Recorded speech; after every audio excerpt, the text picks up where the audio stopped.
Gildan Media presents Your Coach in a Box, affordable, life-changing audio programs.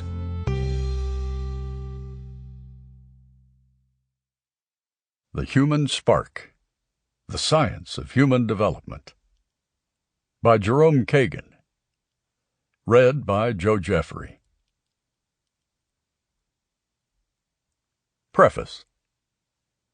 Social scientists who were trained in American universities during the first half of the 20th century found it hard to escape the assumptions about human nature that history had bestowed on them. As that century began, large numbers of children from impoverished, illiterate immigrant families living in densely populated neighborhoods were doing poorly in school and disrupting civic harmony. The social scientists' preferred explanation of such facts emphasized the power of experience to create these and other profiles.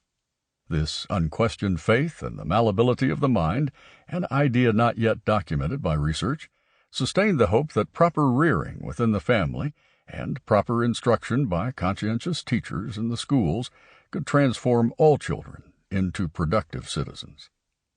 Only a few decades earlier, many experts had assumed that the less than adequate adjustment of the children born to poor immigrants was attributable to inherited biological defects.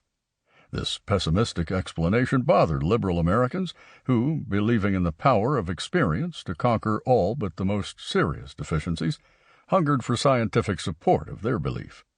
Freud and the behaviorists supplied the reassurance by announcing that variation in experience could account for most of the variation in children's competencies and behaviors.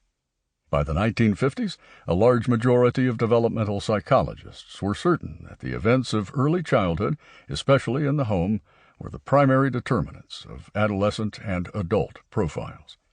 Each child's biological features, which the psychologists did not deny, could essentially be ignored. A rash of unexpected scientific discoveries after 1960 challenged this optimistic position.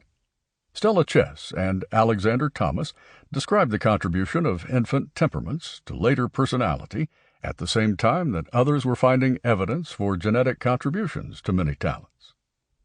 These discoveries, combined with the failure to provide convincing evidence that experience alone could create an extremely shy, aggressive, or intellectually impaired child, forced the next cohort of psychologists to acknowledge biology's influence.